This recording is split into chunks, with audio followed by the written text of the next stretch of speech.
And we have in our group 3 students and 2 staff scientists. So we have Samuel Hart from the University of Washington, Chris Laumer from the Natural History Museum in London, and Giordano Bruno Suarez from the BioBureau Rio.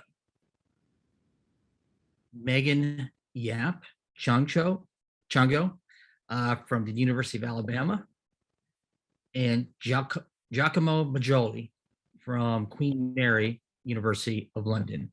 Sorry if I messed up any of your names, but we can correct them later.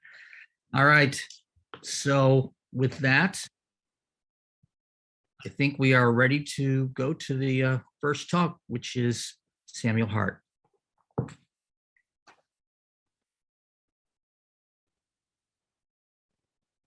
See you at the end, and be sure to write questions in the Slido, as you've seen, and Adelaide will be checking that for which questions we'll have time for at the end. Sorry about that, Richard. We're all ready to go.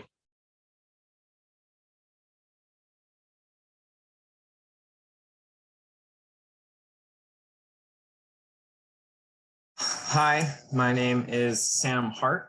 I'm a fourth-year PhD student at the University of Washington and a member of the Metzger Lab at Pacific Northwest Research Institute in Seattle. And I'm going to talk today about our research on transmissible clam cancer. So the species that I'm going to be talking about today is the softshell clam, Maia arenaria. This is a marine bivalve, which is the clade that includes oysters and mussels. And softshell clams in particular are a sedentary filter feeder, so they bury down into the sediment at the bottom of the ocean floor, filter seawater to get their nutrients. These guys are native to the Atlantic coast of North America, although they've been spread to a lot of other parts of the world at this point by human activity. And the reason in particular why I am studying this clam is because of a cancer that they developed. This is a leukemia-like cancer. So in the case of a clam with the cancer, the circulatory fluid gets taken over by these cancerous cells you can see on the right, as opposed to in a healthy clam where the circulatory fluid is more taken up by these white blood cell-like cells on the left. And one of the reasons why people started studying this is because it actually reaches a really high prevalence in some softshell clam populations, up to 90%, in fact. And because of that, it was hypothesized that there might be some kind of infectious or mutagenic causative agent causing the cancer. And I'll skip through a bunch of research establishing this, but in fact, what it is a transmissible cancer. So the whole cells are actually passing from clam to clam and then grafting on a new host. And in fact, all of these cancer samples are as a single lineage that can be traced back to a single clam in the past. And the way that we can tell this is if we look at the genotypes of various cancer infections. In fact, they don't match the host that they're infecting, but they do really closely match one another. So that's the way we're able to figure out that it's actually a single lineage passing through the population. Now, transmissible cancer is a pretty rare phenomenon, but it's been observed in a couple species naturally. There's a sexually transmitted cancer in dogs that's likely thousands of years old. There's a Tasmanian devil facial tumor that passes by biting that's likely a couple decades old. And now we can add to this list also these bivalve transmissible neoplasias, BTNs, as we're calling them. Here I'm going to be talking about softshell clam transmissible cancer, but in fact, there's a similar type of leukemia-like cancer in many other bivalves that seem to be passing in a similar way from individual to individual. And so on this topic of biodiversity genomics for this meeting, I think transmissible cancers in particular are a really interesting thing to think about, as they are in some senses, these somatic cells becoming almost a new organism and now spreading as an autonomous transmissible parasite. And really the question that I want to ask from an evolutionary perspective is how these somatic cells actually evolved to do so. So I'm going to talk for just a few minutes on my research on this topic. The first step, since we're working on sort of a non-model organism without an established genome, was assembling the genome. And so we used a combination of PacBio long reads and HiC scaffolding to assemble a genome of about 1.2 billion base pairs to the chromosome scale. So you can see here the 17 haploid number of 17 chromosomes for the reference genome. Now, the main part of my work has been sequencing healthy clams as well as cancer samples and aligning to this genome to see what we can learn about the evolutionary history of this cancer lineage. Now you can see here in this map, I put in these little black dots, incidences of the cancer documented over the past 50 years since this cancer has been noted. I'll also note though that we've only known it's a transmissible cancer for about the past 5 or 6 years. So we really don't know much about the spread of this cancer at this point. We're only just getting into that. Then in these larger points, I'm showing you where we've done whole genome short read sequencing of a few healthy clams in these open circles, and then 8 different cancer samples across the range of the cancer. And what I'm going to show you briefly today is some analysis of single nucleotide variants from aligning these cancer samples to this reference genome. And you can see here from a phylogeny that we can build from those variants that they form these 2 distinct sublineages of these 3 sampled from Prince Edward Island versus these 5 sampled from across the United States East Coast. I'll note though that, like I mentioned, we can trace all of these back to some single founder clan that existed some point in the past. And so what I've wanted to differentiate is from all of the single nucleotide variants found in these samples, which of these were simply inherited from the founder clan and can be traced back to the healthy clan population that were simply inherited from ancestors to that founder, versus the actual somatic evolution. So when the first cancer arose in that single clan and then started passing from individual to individual, what mutations actually occurred at that point. So being able to differentiate those. And so one way that I've looked at it is by mutational biases, and using the fact that we know this single founder clan existed in the past. And so we can actually be pretty confident that these 400 and 500,000 shared single nucleotide variants just in one sublineage should be predominantly somatic mutations. So if we compare the sequence context of those mutations to simply the presence of variants in a healthy plant population, what we get is some plots right here, which I'll explain really quickly. We can basically condense down the various mutation types that could occur in the genome to simply just 6 different types here, like C to A. And if we look at their trinucleotide context, so what nucleotide is right before and after that mutation, you get 96 different possibilities here, such as this first one would be an ACA mutating to an AAA. And you can see if we look at the variants present in healthy clams, we see this profile relatively flat. But if we look at these 2 sublineages, you can see they share distinct biases that we don't find in the healthy clams, namely these T to G mutations in contexts like the TTA to TGA there. And so using a process called mutational signature extraction, we extracted this mutational signature that you see here, capturing those biases like those T to G mutations there. And then we can estimate from these different bins of SNPs, how much percentage of them are attributed to that specific mutational process. And in fact, what we see is if we look across those 8 cancer samples, that they appear to be accumulating these mutations in a roughly clock-like manner. And so we think that these mutations are actually scaling with the number of replication cells are going through. And if those replications are roughly stable over time, they would then we get this correlation that we see here, and we can estimate actually the mutation rate of these mutation types. And what I'm getting at there is we're hoping to calibrate sort of a molecular clock and get an estimate of how old this cancer is. And we can use this rate to estimate that the sublineages split from one another about 370 years ago, and that they actually, the original founder clan existed about 580 years ago. And that's all that I really have time to share today on transmissible cancer, and I don't even really have time to go over a summary. So with that, I'll just wrap up and thank the organizers, my lab, and my resources.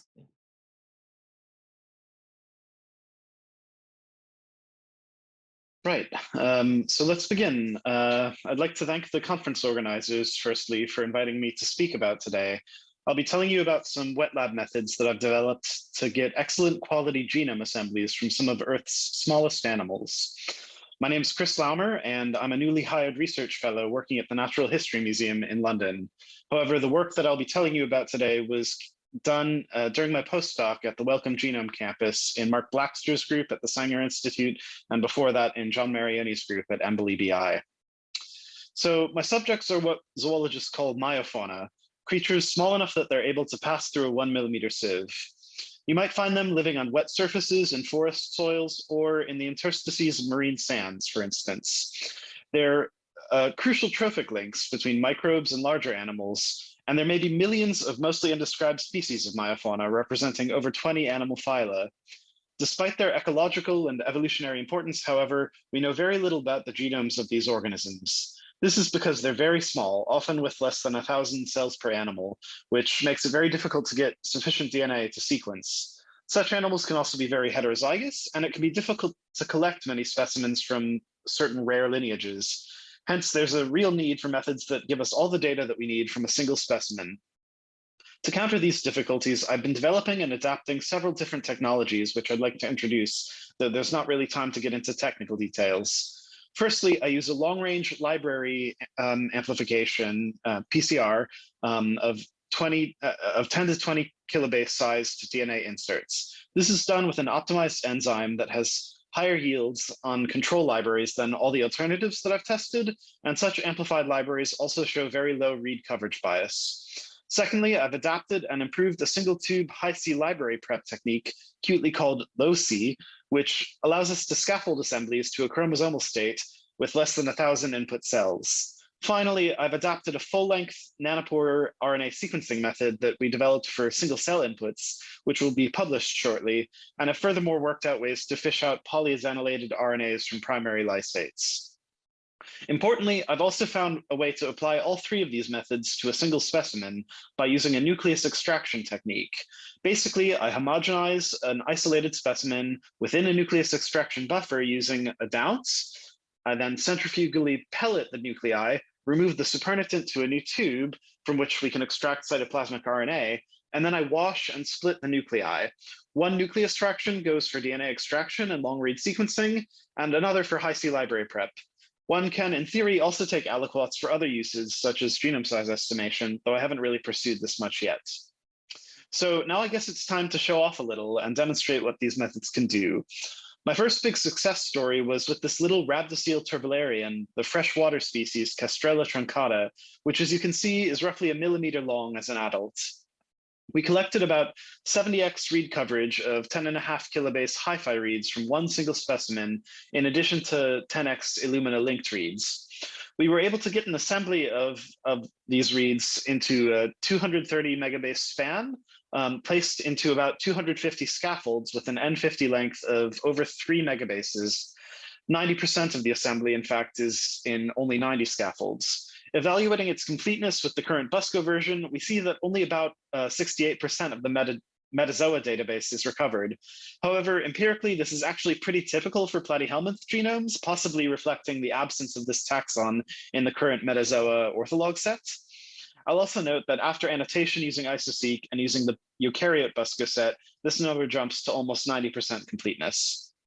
With one of the early trials of my Low-C protocol, I also collected about 30x coverage of Hi-C reads from half of the nuclei of another Castrella specimen. Of these, roughly half turned out to be PCR duplicates. Nonetheless, even with this relatively low library diversity, I was able to use these data to scaffold our draft assembly into an extremely contiguous form, with 95% of the assembly present in only 3 scaffolds. In fact, with the help of Sanger's manual curation team, these Hi-C data actually put almost all of the assembly into only 2 scaffolds, which exactly corresponds with the 2n=4 karyotype described from the historical literature. Next, we wanted to have a look at the reproducibility of these methods.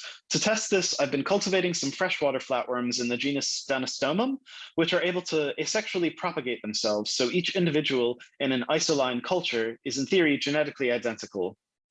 From some multiplex PacBio runs, we collected 20 to 30x coverage from 5 different replicates, again using half of each worm's nuclei as inputs. These data each give relatively similar hi-fiasm assemblies of about 180 megabases span, with 500 to 700 contigs having an N50 between 600 and 800 kilobases. There's also very similar BUSCO scores between these assemblies, about 83% complete. I'll also note that each individual worm assembly strongly resembles in quality an assembly made from unamplified long nanopore reads taken from a bulk extraction of this culture. This bulk assembly has only marginally increased contiguity and a very similar size and BUSCO completeness compared to the single worm assemblies. Indeed, if this contiguity of less than a megabase N50 seems a bit low to you, there's actually a clear explanation for this. On this slide, you see a Hi-C contact map from 12 aggregate single worm low-C libraries, which we sequenced from one of these species. Although the contact maps also look very similar from the single worm libraries. If it's a little hard to see, I've zoomed in on the right. The contact map is composed of about 150 domains within which contacts are very dense, but outside of which almost no contacts are made. These domains typically begin and end with a 1 to 2 kilobase repeat of a distinctive 7-mer, which I interpret as a new non-canonical telomere repeat. This implies that each one of these domains represents a chromosome with an average size of around a megabase and none larger than 3 megabases. This means that this chromosome has a genome made entirely out of microchromosomes, each roughly the size of a yeast chromosome, although almost 150 in number. Indeed, we see something approximately similar from the other species that we sequenced, further confirming the veracity of this result, though the microchromosomes here are bigger and fewer in number. Finally, I just wanted to end by giving you a glimpse of how these methods really perform on a diversity panel of properly wild myofauna.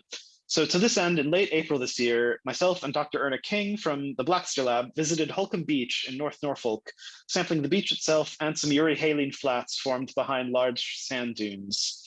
It proved a very diverse site, so to bring some focus to the sampling, I chose 5 abundant species from the order Rhabdocela, the same group in which Castrella is classified. Indeed, this is a highly speciose and ecologically diverse group whose evolutionary genomics I'm planning to focus on much more deeply.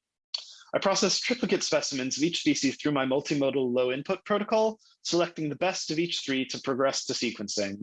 Starting with the DNA from half the nuclei, each specimen gave us over 800 nanograms after 15 to 20 cycles of PCR. These libraries had insert lengths around 12 to 13 kb, which we size selected and sequenced using 2 Sequel II flow cells per library. I'll be showing you the results from some genome scope analyses and from high-FIASM assemblies of these data.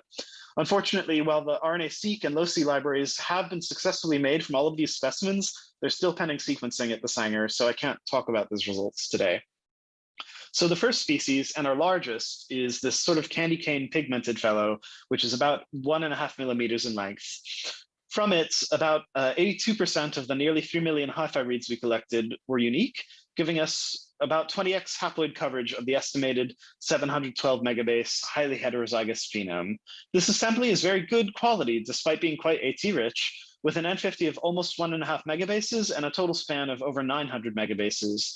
Approximately 65% of the BUSCO metazoan set is recovered, similar to Castrella.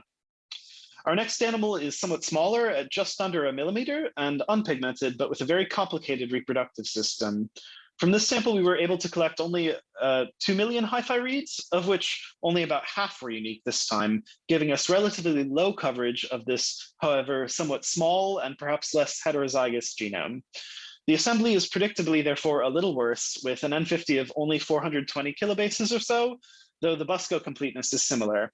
It's not clear to me if the assembly quality here is limited by a lack of sequencing depth or by other factors. Our next species, smaller still at roughly 0.7 millimeters and darkly indigo pigmented, is actually a close relative of the former, though placed in a different genus. Just under 40% of the 3 million hi-fi reads here proved unique, giving us around 12x haploid coverage of its heterozygous, roughly 500 megabase genome. The assembly is of a similar quality to the previous, with an N50 of 520 kilobases, and again, a similar BUSCO completeness. Now, with this species, a highly abundant provortex, we get into the range of truly small myofauna at less than 0.5 millimeter long. It shouldn't therefore surprise us that of the 2.8 million hi-fi reads, only about a quarter are unique in this species. Nonetheless, with these data, we have a decent assembly with about 14x haploid coverage and an N50 of over 0.5 megabase. The eagle-eyed among you might actually have noticed that all of these assemblies have been substantially above the genome scope size estimates in span, and that the BUSCO duplicate levels have also been relatively high. This to me suggests that hyphaism is failing to purge hapletigs from these assemblies effectively. And finally, we come to the very smallest animal, Pogyna kineae, at about 0.3 millimeters length. This is an animal that has a really interesting habit of stealing brown plastids from somewhere and holding them within its parenchyma. Unfortunately, with this species, of the 3 million hyphairids that we collected, less than a third are unique. And to me, the Kmer spectra indicate we haven't really sequenced deeply enough yet to give a credible assembly. To wit, the assemblies of poor quality with an N50 of less than 200 kilobases and less than half of the buska genes represented. So this perhaps indicates that this tiny bug simply has too large a genome for the coverage that we've been able to give it so far. So to conclude, some take-home messages. With application of improved sample preparation protocols, we can get credible and highly contiguous assemblies even from very small myofauna. In particular, using nucleus extraction, we're able to split a specimen and collect Hi-C and RNA-seq data from the same specimen that we've used to make a draft assembly. This enables us to get chromosomally complete and well-annotated reference genomes even from single myofaunal animals. However, with the very smallest beasts, it does seem to me to be possible that we can fly too close to the sun. I suspect in future work with creatures less than 0.5 millimeter, barring further technical improvements, it might be sensible to use different specimens to assemble, annotate, and scaffold the high-quality reference genomes that we seek. And with that, thank you for listening, and I'll be very glad to take your questions in the panel discussion.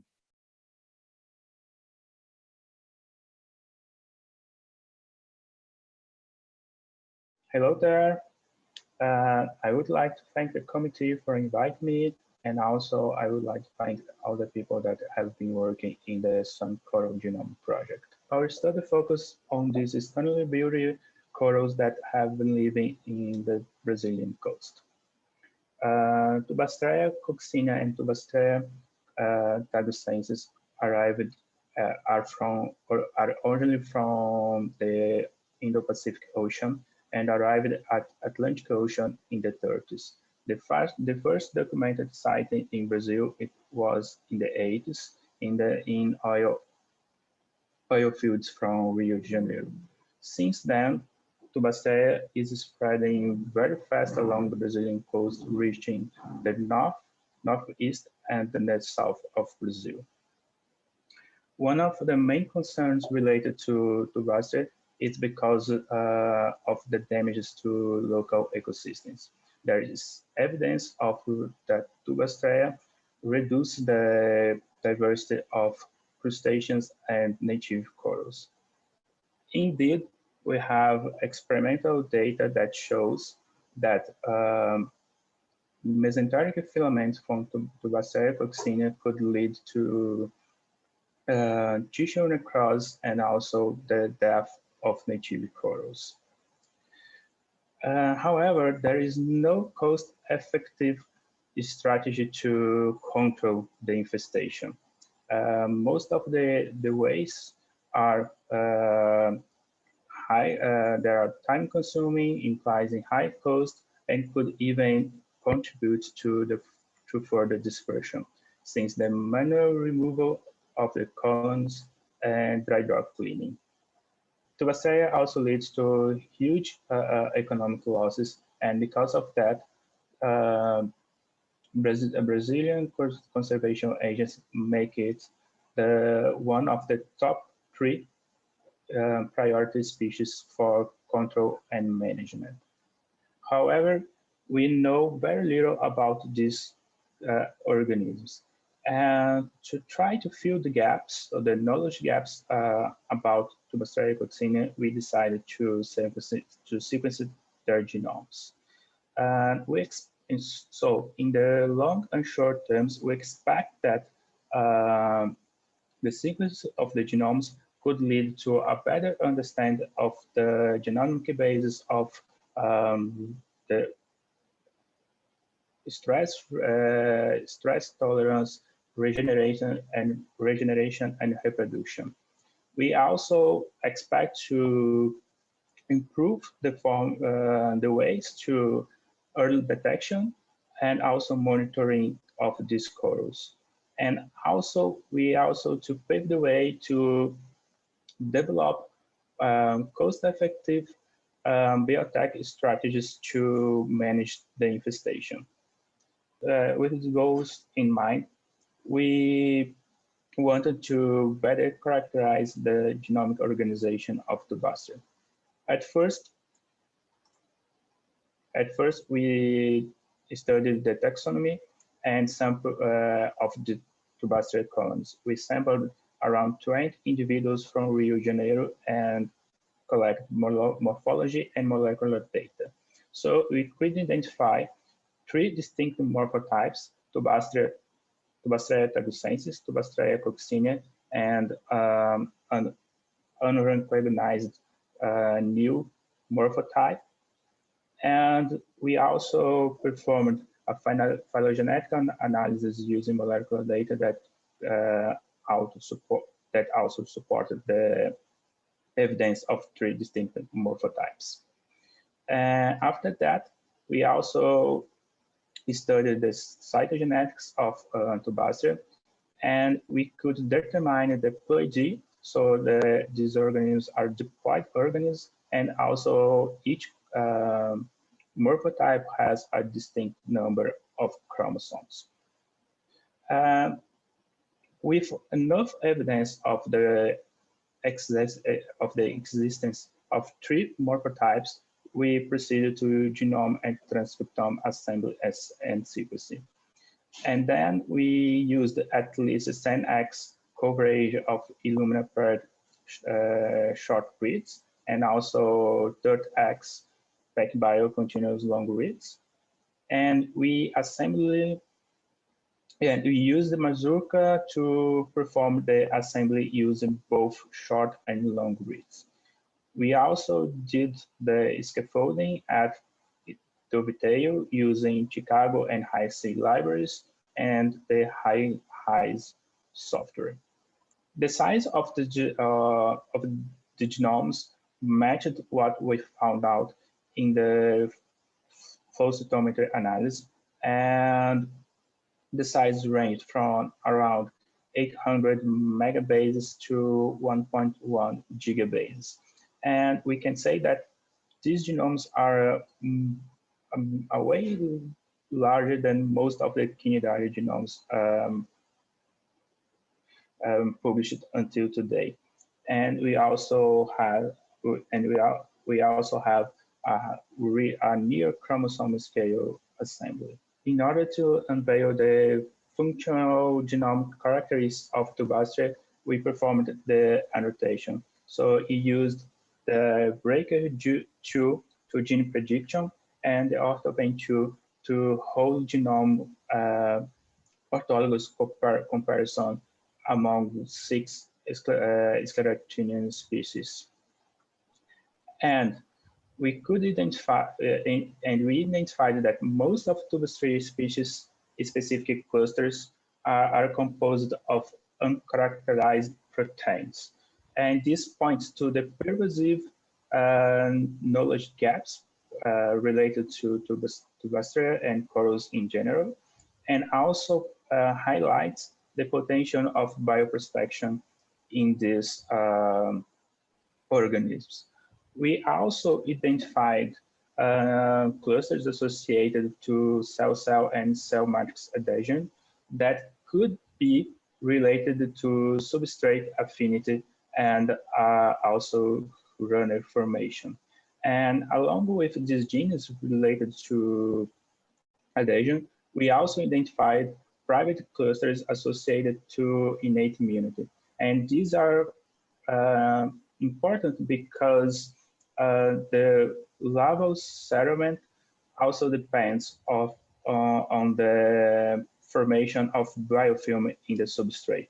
So this could lead to a potential unfolding strategy in the future.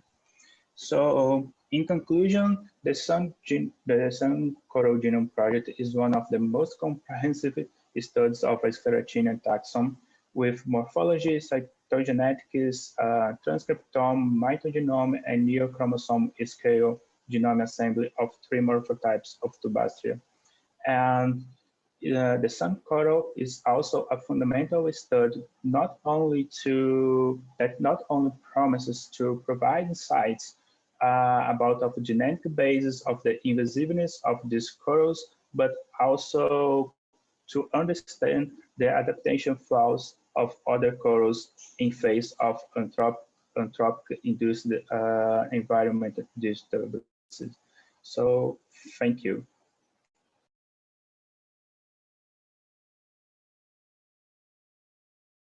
Hey, so hi, my name is Megan Yap-Chungo, and I am a PhD candidate at the University of Alabama in Dr. Kevin Kosat's lab. And I'm here today to talk about the comparative assembly methods we're using to investigate biomineralization in the shellless apocopheran mollusks.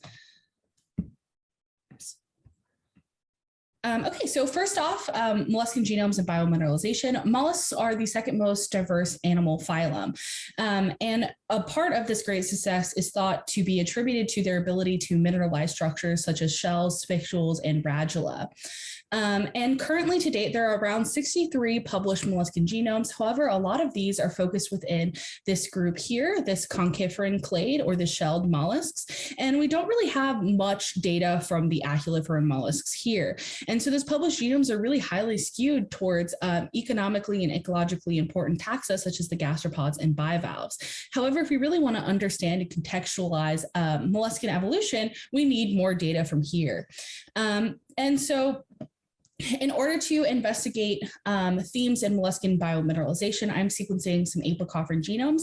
And these apocopherans actually do not have any shells at all, and instead are covered in these calcareous spines and spicules called sclerites, as you can see here. And so some of the major questions that we're considering in this is, are the genes involved in sclerite patterning and mineralization similar to what we see and what we know in the conchiferan mollusks here? And so this is really getting at if there is kind of an overall and an overarching biomineralization toolkit within mollusca. So there are two major groups of apocopherans. There are the selenogastres here and the Caudifoviata. And so our approach is to sequence multiple taxa from apocopherans with really special emphasis on animals from which we have developmental data and from which developmental work has been done, so that these can be used in the future as really basis for further study. And so currently we have 4 species of interest. And for all 4 species, we have short read data. So we have Illumina short read data. We have Oxford nanopore long reads for 2 of our species. And we have PacBio hi-fi reads for another 2 of our species. So we really started off with these this Oxford nanopore approach. We had a GridION on campus, but we're switching to this hi-fi approach instead, because they have a low input protocol, and even the cost within the scope of my dissertation has gone down so much that this is kind of the best approach for us. And today I'm going to be really talking about these 2 species here, Neomenia megatrapezoida and Epimenia babai, because we have data collection done for these individuals, and we have just gotten back our high C scaffolding reads. So to start off with our with Neomenia megatrapezoida, so we're actually kind of limited in the number of samples we could use for whole genome sequencing. So we have transcriptomes available for all of our species of interest, but with the transcriptome, Illumina generation, and the a couple of flow cells of nanopore long reads, we didn't really have much DNA left that we could use for PacBio hi-fi, so it kind of was what it was. So our approach for this animal was to use Masurca, which is a hybrid assembler, then run it through a program Redundance to remove heterozygosity, and then using the program Pylon for polishing to fix base correction, fix misassembly, areas of misassembly, and to fill some gaps. And so this is our genome statistics for Neomenia so far. We have 5,000 scaffolds. We're using BUSCO genes as a metric for genome completeness. So these are universal single copy orthologs. And so this is just a metric of how much your genome has of the gene genes we think that most genomes should have. However, we're not too worried that this number isn't at 100% because even something like the C. elegans reference genome only has about a 93% BUSCO score. And so this is using BUSCO4 and the ortholog dataset ODB10. We're also using N50 as a metric for genome completeness. And so the N50 shows that at least half of this assembly is contained within a contig this size or larger. So now to move on to the more comparative stuff, Epimenia was a really cool and great opportunity for us because we had Illumina reads and we had long reads in the form of nanopore and HiFi reads. So we could really do some comparison for different methods. So here we have the different read types used, the assembler that we used for each one, whether or not we used a program to remove heterozygosity, if any polishing was done, and if we use those Hi-C reads to phase the contigs. So here again, we have the BUSCO scores, but I've also included the duplicated BUSCO percentages, the percent of fragmented BUSCOs, and the number of missing BUSCO genes. And this L75, and that L75 represents essentially the minimum number of contigs that are equal to or longer than our N50. And so this is kind of a large and complicated table, but I really want to highlight here what our kind of best approach seems to be, and that's using this HiFi ASM approach with phasing. So we did, this is kind of like the best bang for our buck because we use our HiFi reads, which are relatively like lower cost, and computationally, this is the most efficient. And we still get on par BUSCO scores. So where we did a hybrid assembly using Macirca here for Epimenia, this took about a month to run, and this only took a couple of hours. And those BUSCO scores are essentially the same. We do have a kind of a mid-range of the number of duplicated BUSCOs, but we have missing BUSCOs. However, in comparison to other assemblies, we do have the lowest amount of fragmented BUSCOs. And this is probably due to the fact that we have a lower number of contigs. We have a more contiguous assembly that are contained in larger pieces. So this seems to be kind of our best approach. This is just to visualize how HiFi ASM works. So you take your HiFi reads, it does haplotype aware error correction, and then it uses that Hi-C reads to help phase your contigs. So at the end, you have a final assembly where each contig is a haplotype, so that helps to reduce heterozygosity.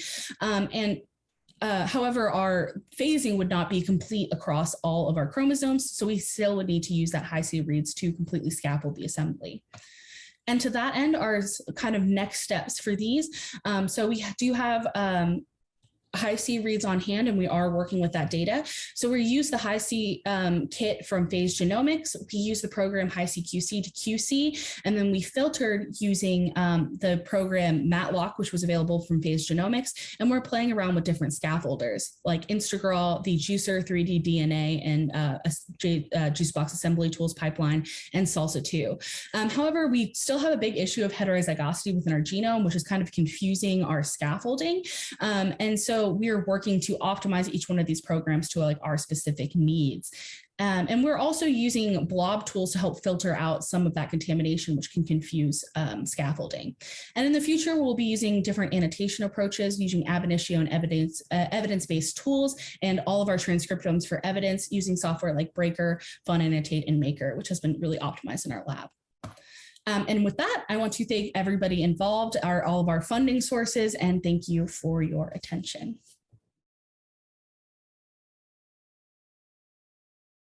Hello, everyone. I'm Giacomo Moggioli, a PhD student in Martin Dural Lab at Queen Mary University of London. And today I'm going to talk about my PhD project, which is about the genomic basis for bacterial symbiosis in deep sea annelid worms. The group of worms we are interested about are called ciboglinid worms, and these are tube-dwelling annelids that are important members of both deep sea and shallow chemosynthetic communities. As adults, they lack a functional digestive system, and they are nutritionally dependent upon endosymbiotic bacteria, which in most of the cases are contained in a specialized organ that is called the trophosome. These are very remarkable creatures because, in fact, they can live more than 250 years. They can grow up to 2 meters length, and their cell growth rate is comparable to that of cancer cells. There are four main lineages of ciboglinids: Vestimentifera, which are found in hydrothermal vents and cold seeps, and they are in symbiosis with geotrophic symbionts. Frenulates, which are found in reduced sediments, and they are in symbiosis relationship with theotrophic and methanotrophic symbionts. And we have also Sclerolinum, which is found in reduced sediments as well, and is in symbiosis with geotrophic symbionts. And finally, we have Osedax, which is the only one displaying heterotrophic symbionts and is found living in vertebrate bones. In fact, its bacteria are able to use the collagen containing to the whale bones in order to maintain the metabolism of the worm itself. Chemosynthetic symbiosis are called in this way because they rely on chemoautotropic symbionts. These bacteria are able to use inorganic compounds in order to obtain energy, and they can also biosynthesize sugars starting from CO2 through the reverse Krebs cycle and the Calvin-Besson cycle. The ciboglinid host meets its nutritional needs mainly in two different ways. Firstly, by a controlled digestion of part of the symbiotic population. And secondly, is also able to use soluble organic compounds which are excreted by the bacteria. Despite previous studies about ciboglinids and chemosynthetic symbiosis in general, not so much is known about the genomic basis for ciboglinids' unique adaptation and life cycles. So our project aims to fill this knowledge gap by answering three main questions. The first one would be, do similar genomic signatures underpin the evolution of symbiosis in different ciboglinids? Secondly, we are interested in understanding how symbiosis affected the gene repertoire of amino acid biosynthesis in ciboglinids. In fact, features that seems to be quite shared among animals involved into this kind of symbiosis is the lack of amino acid biosynthetic pathways of some of them. And finally, we are also interested in understanding what is the genetic basis that allows ciboglinids to regulate the presence of symbionts in their bodies. In order to answer these three questions, we came up with our project that revolves around the genome assembly and annotation of three new genomes of ciboglinids. Two are Vestimentiferans, Osisi alvine and Riftia pachyptila, and one is from the lineage of Osedax, Osedax frankpressi. With these genomes, we were able to look into the gene family gain and losses event that characterize the evolution of ciboglinids. We also look into the developmental toolkit and into the presence or absence of amino acid metabolism. And finally, our collaborators from Hong Kong helped us in describing immune-related genes into these genomes. So we started our project by extracting ultra-high molecular weight DNA that we sequenced with PacBio and Illumina. We also extracted RNA to produce RNA-seq data. And with these three sources of data, we were able to produce good quality, very good quality genomes. As you can see, Osisi and Riftia, the two Vestimentiferans, seems to share similar features, especially in terms of number of genes, whereas Osedax is displaying a more reduced genome size and a way less number of genes compared to them. Then we look into 26 different species across the animal evolutionary history, from cnidarians to humans, focusing more into spiralians, in order to describe the gene family gains and losses that shape the evolution of ciboglinids. We identified in this way three main events. First, we noticed an important gene family losses event at the origin of ciboglinid evolutionary history. this trend of losses seems to have continued into the lineage of Osedax, whereas in Vestimentifera, we notice a gene family gain event. Then we also look into the amino acid biosynthetic capabilities of these organisms, and the differences between Osedax and the Vestimentifera are also evident from this kind of analysis. In fact, Osedax is lacking three biosynthetic pathways that are present in Vestimentifera.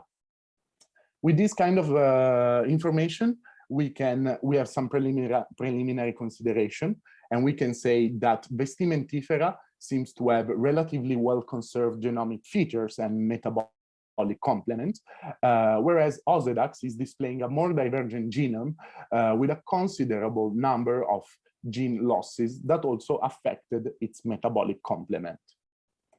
With this, I would like to thank you, my supervisors, Dr. Chema Martin and Dr. Lee Henry, and our lab members. I also want to thank you, our collaborators, for providing us with the samples, helping us into the assembly and annotation of the genomes of the symbions, and also our Onconese collaborators that helped us with the analysis on the immune-related genes. Finally, I would like to mention this project. It's called Annelid Chemosymbiosis Hub, and it's a project established by Martin Duran Lab and 10 other labs around the world.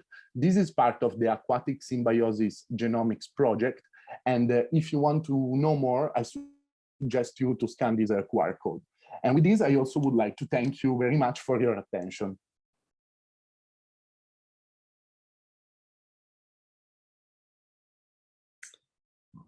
That's great. Well, thanks everybody. That's a great series of talks there by our speakers. I'll give them a silent clap. And I think we have some questions that were posted on the Slido. Adelaide, do you want to present any of those to our speakers in, I guess, the order of at the top? They're added as to some of the likes there, and then we can go through. What's the first one? Can everybody see those? First one's to Giordano. Okay. Let me see. It's Marta question, right? Okay, Yes. Marta. Yes. Thanks for your question. And yes, we are planning to. Can you just repeat the question? I was. Because we don't have it in front of us. Okay. Oh, Okay, sorry. I was going to organize the questions for you guys. So I'll repeat the question, and we're going to go with the upvotes. So sorry, it's going to be a little bit out of order, but I want to make sure each presenter gets a question. So Giacomo, there was a question about, can I ask you what program you use for the gene family analysis? For this, we used actually customized scripts, which we will make public when the paper will be out, so you can have a look at them. But if you want to know more, you can also write me and I can tell you more. The next question is from Marta de Giordano. Nice and interesting talk, thanks. Are you planning a population genomic analysis to study the evolution and dispersion capability of these invasive species? Yes, thank you for the question, Marta. Indeed, this was part of the second phase of the project, but due to pandemics, this second phase is on hold now. But we want to resequence some organisms, more colonies, to try to understand mainly the roots of dispersion, and also try to predict where new infestations will occur. So we also have some questions around the species delimitation on this taxes. So yes, we are planning to do some work on population genomics. Okay, the next question is for Chris. Thank you. It says, awesome work, thanks. It seems your sampling includes a good range of genome sizes. I was wondering if you have seen any correlation between the repetitive component of the genome and the efficiency of the low input sequencing methods. Right. So I might misunderstand the question a little bit, but broadly, the larger the genome size, which should be quite correlated with repetitive content, the more DNA we have as input, but also the deeper we have to sequence. So in my mind, actually, although something like that last species, Pogyna, which seems to have, you know, a pretty large genome, although we did get a lot of sequencing depth from it, 3 million HiFi reads, we still have low coverage principally because of the size of the organism. Really what is most important, even above and beyond the genome size, I think, is the number of copies of the genome that's present in the input specimen, the number of haploid equivalents, if you will. I don't really think genome size matters so much as long as you have enough funding to sequence deeply with large genome specimens. That becomes even more hard when you have few complements, because many of those are going to be PCR duplicates. Okay, we're probably only going to have time for a couple more questions. I've got one for Megan and one for Samuel. So Megan, great talk. In the tree you showed, the Placophorans displayed a longer branch. I was wondering if anyone has checked for genes, gain losses, if there's a correlation with the branch length. Thanks. This was from Jordy Pops. Yeah, so that is something that I'll be looking at in my dissertation, specifically in biomineralization genes. But we've seen consistently the missing BUSCOs being on the order of around 8 to 10%, even between the two more complete species that we have. So looking at gene gain and loss in the context of BUSCOs is something that we're interested in, just to see if maybe they just don't have some of these things. But I don't believe anyone's looked at that in relation to branch length. Okay, and then we have one last question here for Samuel. There's so many great questions in Slido. I think you guys can keep answering them after. I don't know if that's true, but please come look at these questions. They're great. But here's the last one. Samuel, very interesting talk. I was wondering if you have also investigated whether the cancer is due to a virus. Could that be the reason of the cancer spread? Yeah, so that was kind of what people thought initially when you see a huge outbreak of cancer, that it could be something like virus spreading and causing a cancer, like what we see like with HPV in humans. But what they found out is that yeah, if you look at the whole genome of each cancer sample, that they're really closely related to one another and aren't related to their hosts. So it's the whole cell that's actually passing to the new organism and colonizing it. And actually, so when they were looking for a virus, they instead found transposons that had expanded, but that had shared insertion sites at various points throughout the genome, which is highly unlikely to occur, you know, on its own. And in fact, it's because all of the cancer cells are a single clonal lineage. Yeah, so it's the whole cell that's passing. Fascinating. Okay, Joe, we're already a few minutes past time. Do you want to keep having question answer? I don't. Yeah, well, I think we might have to cut it off there. We are going to run over, but I'd like to invite everybody to maybe we can meet in the spatial chat, meet other invertebrate enthusiasts, and see them across the rest of the conference. Again, I really appreciate all the speakers' work here and their great talks, and hope we see you next time.